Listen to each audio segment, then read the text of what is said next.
ಮಂತ್ರಿಗಳು ಭಾಳ ವಿವರವಾಗಿ ಪ್ರತಿಯೊಂದು ನಾವು ಎತ್ತಿದ ಪ್ರಶ್ನೆಗಳಿಗೆ ಇವತ್ತು ಉತ್ತರವನ್ನು ಕೊಟ್ಟಿದ್ದಾರೆ. ಆದರೆ ಇದನ್ನು ನಿಯಂತ್ರಣ ಮಾಡದೇ ಇದ್ದರೆ ಮತ್ತೊಂದು ಪಶ್ಚಿಮ ಬಂಗಾಳ ಕರ್ನಾಟಕ ಆಗ್ಬೋದು.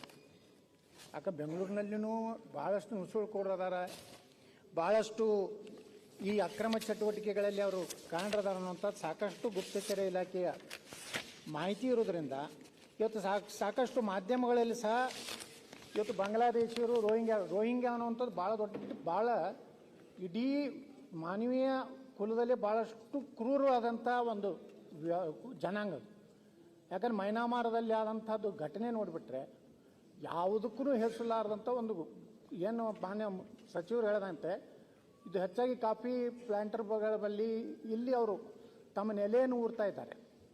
ಮತ್ತು ನಾನು ಮಾನ್ಯ ಗೃಹ ಮಂತ್ರಿಗಳು ವಿನಂತಿ ಮಾಡೋದೇನೆಂದರೆ ಇನ್ನೂ ರಾಜ್ಯದಲ್ಲಿ ಗಡಿಭಾಗ, ಯಾಕಂದರೆ ವಿಜಯಪುರ ಗಡಿಭಾಗ ಮಾನ್ಯ ಅಧ್ಯಕ್ಷರೇ, ಅಲ್ಲಿ ಈ ಅಕ್ಕಿ ಸಾಗಾಟ ಮಾಡೋದಾಗಲಿ ಕಂಟ್ರಿ ಪಿಸ್ತೂಲ್ಗ, ಯಾಕಂದರೆ ನಿರಂತರವಾಗಿ ವರ್ಷ 2 ವರ್ಷಕ್ಕೊಮ್ಮೆ ಬಿಜಾಪುರದಲ್ಲಿ ಓಪನ್ ವಾರ್ ಆಗ್ತದೆ. ಮೊನ್ನೆನೇ ಒಬ್ಬ ಹರಿಜನ ಅಂತ ಹೇಳಿ ಒಬ್ಬ ಕೊಲೆ ಆಯಿತು ರಾತ್ರಿ. ಅಂದರೆ ಹಿಂದೆನೂ ಒಬ್ಬ 1 ವರ್ಷಕ್ಕೊಮ್ಮೆ ಒಂದರೆ ಗ್ಯಾಂಗ್ ವಾರ್ ಆದಂಗೆ ಆಗ್ತದೆ ಸನ್ಮಾನ್ಯ ಗೃಹ ಮಂತ್ರಿಗಳೇ. ಮತ್ತು ಈ ಬಾಂಗ್ಲಾದ ನುಸುಳುಕೋರು ಏನದಾರಲ್ಲ, ಇದನ್ನು ನಾವು ಕಠಿಣವಾಗಿ ತಗೋದಿದ್ರೆ ನಮ್ಮ ರಾಜ್ಯದ ಶಾಂತಿ ಕದಡುವಂಥ ಪರಿಸ್ಥಿತಿ ಇದೆ. ಅಲ್ಲಿಂದ ಮಾನ್ಯ ಗೃಹ ಮಂತ್ರಿಗಳು ಇವತ್ತು ಒಪ್ಪಿಕೊಂಡಿದ್ದಾರೆ. ಈ ಸಲ ನಮ್ಮಲ್ಲಿ ಕಂಟ್ರಿ ಪಿಸ್ತೂಲ್ಗಳು ಸುಮಾರು ಕಳೆದ 2-3 ವರ್ಷದ ಒಂದು ನೋಡಿದ್ರೆ 22ರಲ್ಲಿ 3, 23ರಲ್ಲಿ 3, 24ರಲ್ಲಿ 1, ಈ ವರ್ಷನೇ 4-3-2025ರಲ್ಲಿ 13 ಕಂಟ್ರಿ ಪುಸ್ತಕಗಳು ಇವತ್ತು ನಮ್ಮ ಪೊಲೀಸ್ ಒಂದು ಇಲಾಖೆದವರು ಅದನ್ನು ಹಿಡಿಯುವಂಥ ಒಂದು ಪ್ರಯತ್ನ ಮಾಡಿದ್ದಾರೆ. ನಾನು ಇಷ್ಟೇ ರಾಜ್ಯ ಸರ್ಕಾರಕ್ಕೆ ನಾನು ವಿನಂತಿ ಮಾಡ್ಕೋದೇನೆಂದರೆ ಗಡಿ ಭಾಗದಲ್ಲಿ, ಕರ್ನಾಟಕದ ಗಡಿ ಭಾಗದಲ್ಲಿರುವಂಥ ಪ್ರದೇಶದಲ್ಲಿ ಒಂದು NIA ಒಂದು ತನಿಖೆ ಏನು ಇಲಾಖೆ ಇದೆ, ಅದರ ಒಂದು ಕಚೇರಿ ಆದರೆ ಏನೇನು ಅವ್ರಿಗೆ ಮಾಹಿತಿ ಬರ್ತದೆ. ಯಾಕಂದ್ರೆ ಒಮ್ಮೊಮ್ಮೆ ನಮ್ಗೆ ಗೊತ್ತೇ ಇರೋದಿಲ್ಲ, ನೇರವಾಗಿ NIAದ ತಂಡದವರು ಬಂದು ಇಲ್ಲಿ ಇರುವಂಥವ್ರನ್ನ ಹಿಡ್ಕೊಂಡು ಹೋಗ್ತಾರೆ. ಅದಕ್ಕೆ ಕರ್ನಾಟಕಕ್ಕೂ ಈ ಬಾಂಗ್ಲಾ ಮತ್ತು ಈ ಏನು ರೋಹಿಂಗ್ಯಾ ಅನ್ನುವಂಥ ಒಂದು ದೊಡ್ಡ ರಾಕ್ಷಸಿ ಒಂದು ಇದು ಜನಾಂಗಿದೆ, ಅದು ಬರಲಾರದಂತೆ ತಡೆಯುವಂಥಕ್ಕೆ NIAಕ್ಕೆ ತಾವು ಶಿಫಾರಸು ಮಾಡಬೇಕು. ನಾವು ಕೇಂದ್ರ ಸರ್ಕಾರಕ್ಕೆ ಒತ್ತಾಯ ಮಾಡ್ತೀವಿ. ಮಾನ್ಯ ಗೃಹ ಮಂತ್ರಿಗಳು ಅಕ್ಕಿ ಬಗ್ಗೆನೂ ಹೇಳಿದ್ದಾರೆ. ಯಾಕಂದ್ರೆ ಏನಾಗ್ತದೆ, ಬಿಜಾಪುರ 30 ಕಿಲೋಮೀಟರ್ನಲ್ಲೇ ಮಹಾರಾಷ್ಟ್ರ ಬಾರ್ಡರ್ಸ್ ಚಾಲು ಆಗ್ತದೆ. ಅದಕ್ಕೆ ಸಾಂಗ್ಲಿ ಜಿಲ್ಲೆ ಮತ್ತು ವಿಜಯಪುರ, ಇದು ಸೋಲಾಪುರ ಜಿಲ್ಲೆ, ಅಲ್ಲಿಂದ ನಮ್ಮ ಬಡವರಿಗೆ ಕೊಟ್ಟಂಥ ಅಕ್ಕಿ ಅಲ್ಲಿ ಟ್ರಾನ್ಸ್ಫರ್ ಆಗ್ತದೆ. ಇಡೀ ರಾಜ್ಯದ್ದು ಬಂದು ಬಿಜಾಪುರ ಬರ್ತದೆ. ಬಿಜಾಪುರನಿಂದ ಎಲ್ಲ ಅಲ್ಲಿ ಬಂದು ಮಹಾರಾಷ್ಟ್ರಕ್ಕೆ ಹೋಗ್ತದೆ. ನೀವು ಕೊಡುವಂಥ ಅಕ್ಕಿ ಏನಾಗಿಬಿಟ್ಟಿದೆ ಅಂದರೆ ಹೆಚ್ಚಿಗೆ ಬಂದಿದ್ದು ಮತ್ತು ಬೋಗಸ್ ರೇಷನ್ ಕಾರ್ಡ್ ಬಗ್ಗೆ ತಾವು ಏನೋ ಕ್ರಮ ತೊಗೊಂಡ್ರಿ ಮತ್ತು ವಾಪಸ್ ತೊಗೊಂಡ್ರಿ, ಆ ಎಲ್ಲ ಅಕ್ಕಿ ಸಂಗ್ರಹ ಮಾಡಿ ಅವ್ರಿಗೆ ಮಾರ್ತಾರೆ. ಅವರು ಅದನ್ನು ಮತ್ತೆ ರೀಪಾಲಿಸ್ ಮಾಡಿ ಮಹಾರಾಷ್ಟ್ರಕ್ಕೆ ಮಾರ್ತಾರೆ. ಈ ರೀತಿ ಒಂದು ದೊಡ್ಡ ಜಾಲ ಇರೋದ್ರಿಂದ ನಾವು ಪಡಿತರ ವ್ಯವಸ್ಥೆಯಲ್ಲಿನೂ ಕಠಿಣ ಕ್ರಮ ತಗೋಬೇಕು. ಮತ್ತು ಈ ಅಕ್ಕಿ ಏನಾದಾರಲ್ಲ ಎಲ್ಲ ಬಾರ್ಡರ್ನಲ್ಲಿ ನಡೀತದೆ, ಅದಕ್ಕೆ ಸರ್ಕಾರ ಗಂಭೀರವಾಗಿ ತಗೋಬೇಕು. ಈಗ ಏನು ಮಾನ್ಯ ಗೃಹ ಸಚಿವರೇನು ಉತ್ತರ ಕೊಟ್ಟಿದ್ದಾರೆ, ಇದನ್ನು ಇನ್ನಷ್ಟು ಗುಪ್ತಚರ ಇಲಾಖೆಯನ್ನು ಭಾಳ ಅದನ್ನು ಬಲ ಕೊಡಬೇಕು. ಕೊಟ್ಟು ನಮ್ಮ ರಾಜ್ಯವನ್ನು ಸುರಕ್ಷಿತವಾಗಿ ಶಾಂತಿಯ ತೋಟ ತೆನ್ಕರಿದು ಅದು ಮುಂದುವರಿಬೇಕಂತ ನಾ ಕೇಳ್ಕೊಳ್ತೀನಿ. ನಾವು ಇಂಟರ್ಫಿಯರ್ ಆಗ್ಬೋದಾ? ಕ್ಲಾರಿಫಿಕೇಶನ್ ಅಲ್ಲ, ನಾವು ಇಂಟರ್ಫಿಯರ್ ಡಿಸ್ಟ್ರಿಕ್ಟ್ ಮಿನಿಸ್ಟರ್ ಆಗಿ ಒಂದು ಇಂಟರ್ಫಿಯರ್ ಆಗ್ತೀನಿ. ಈಗ ಯತ್ನಾಳ್ ಅವರು ಹೇಳ್ತಾ ಇದ್ದ ಸದಸ್ಯರು ಈ NIA ಬರಬೇಕು ಅಂತ ಹೇಳಿ, ಇಲ್ಲಿ ವಿಜಯಪುರದಲ್ಲಿ ಆಗ್ತಾ ಇರುವಂತದ್ದು ಅವ್ರಿಗೂ ಗೊತ್ತಿದೆ, ನಮಗಿರ್ತದೆ. ಭೀಮಾ ಇದರಲ್ಲಿ ಎಲ್ಲ ಲೋಕಲ್ ಗ್ಯಾಂಗ್ ವಾರ್ಸು. NIA ಪ್ರಶ್ನೆ ಯಾವಾಗ ಬರ್ತದೆ ಅಂದ್ರೆ ಉಗ್ರಗಾಮಿಗಳು ಇದು ಬಂದಾಗ ಇದು ಪ್ರಶ್ನೆ ಬರ್ತದೆ. ಅಂದ್ರೆ ಇದ್ದದ ವಾಸ್ತುಸ್ಥಿತಿ ನಿಮಗೂ ಗೊತ್ತಿದೆ. ಈಗ ಮೊನ್ನೆನೂ ಕೂಡ ನಮ್ಮ ಈಗ SP ಅವರು ಇದ್ದಾರೆ, ಈ ಕಂಟ್ರಿ ರಿವಾಲ್ವರ್ಸು ಅಲ್ಲಿ ನಮ್ಮ ಅರ್ಕೇರಿ ಬಾರ್ಡರ್, ನನ್ನ ಮತಕ್ಷೇತ್ರದಾಗ, ಎಂಬುದು ಮತಕ್ಷೇತ್ರ ಅದೇ ಕಡೆ ಆದಾಗ ಅಲ್ಲಿ ಒಂದು ಬಿಜಾಪುರದಿಂದ ಒಂದು 20-30 ಕಿಲೋಮೀಟರ್ ಬಾರ್ಡರ್ ಇದೆ ಸಿಟಿದಿಂದ. ಅಲ್ಲಿ ಇವತ್ತು ಸಹ ಆ ಬಾರ್ಡರ್ ಆದ್ಮೇಲೆ ಈ ಕಂಟ್ರಿ ರಿವಾಲ್ವರ್ಸ್ ಎಲ್ಲ ಮಾಡ್ತಾರೆ. ಆ ಕಡೆ ಭೀಮಾ ತೀರದ ಇತಿಹಾಸ ಅಂತ ತಮ್ಗೆ ಗೊತ್ತಿದೆ. ಗ್ಯಾಂಗ್ ವಾರ್ಸ್ ಅದು ಕೌಟುಂಬಕ್ಕೆ, ಅದು ಒಂದು ಕುಟುಂಬ ಮತ್ತು ಕುಟುಂಬ. ಮೊನ್ನೆ ಅದು ಭಾಗಪಾರ್ಜನ ಆಗಿದ್ದು ಕೂಡ ಕುಟುಂಬದ ಹಿನ್ನೆಲೆಯಿಂದ ಆಗಿ ಬಂದಂತ ಬೆಳವಣಿಗೆ, ಅದು ಎಲ್ಲರಿಗೂ ಗೊತ್ತಿದೆ. ಹಾಕೊಂತ ಇಲ್ಲಿವರೆಗೆ ಒಂದು 20-30 ವರ್ಷ ಬಂದಿದೆ.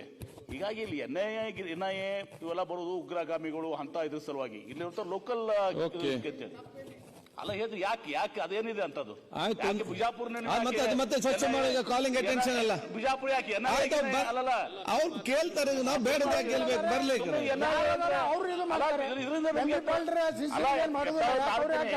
ಇಲ್ಲಿ NIA ತಂದು ಸುಮ್ನೆ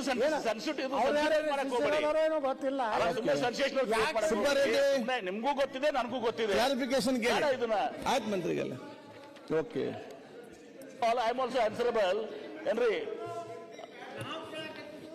ಆಯ್ತಪ್ಪ ಅದು ಮಾಡ್ಲಿ ಅದು ಹೇಳಿ NIA ಅದೆಲ್ಲ ಉಗ್ರಗಾಮಿಗಳು ಬಿಜಾಪುರ ಕೇಂದ್ರೀಕೃತ ಅಲ್ಲ, ಟೋಟಲ್ ಕರ್ನಾಟಕದ ಬಾರ್ಡರ್ ಏನಿದೆ ಮಹಾರಾಷ್ಟ್ರಕ್ಕೆ ಹತ್ತಿದಂತದ್ದು ಅಲ್ಲಿ ಅಕ್ರಮ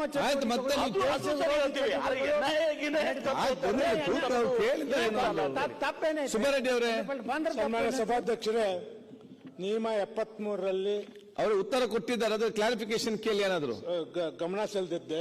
ಆಯ್ತು, ನಾನ್ ಕೇಳಿರೋದು ಆನ್ಸರ್ ಸರಿಯಾಗಿ ಬಂದಿಲ್ಲ. ಓಕೆ, ನಾನ್ ಕೇಳಿದ್ದು ಅಲ್ಲಿ ಪಟ್ಟಣ ಪರಿಮಿತಿಯಲ್ಲಿ ಸರ್ವಿಸ್ ರಸ್ತೆ ಮಾಡಬೇಕಾಗಿತ್ತು, ದೆನ್ ಸ್ಟೀಲ್ ಬ್ಯಾರಿಕೇಡ್ ಸೆಂಟ್ರಲ್ ಆಗಬೇಕಾಗಿತ್ತು.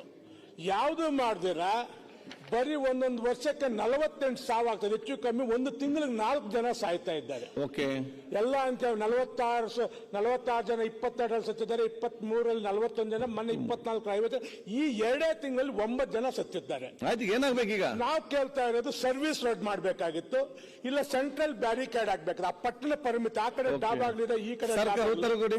ಒಂದ್ ನಿಮಿಷ ಸಭಾಧ್ಯಕ್ಷರೇ, ನಾವೇನ್ ಜಾಸ್ತಿ ಮಾತಾಡಲ್ಲ. ಆ ಹೋಗುವಾಗ 2 ವೀಲರ್ ಹೋಗುವಾಗ ಜಂಪ್ ಆಗಿ ಸಾಯ್ತಾ ಇದ್ದಾರೆ.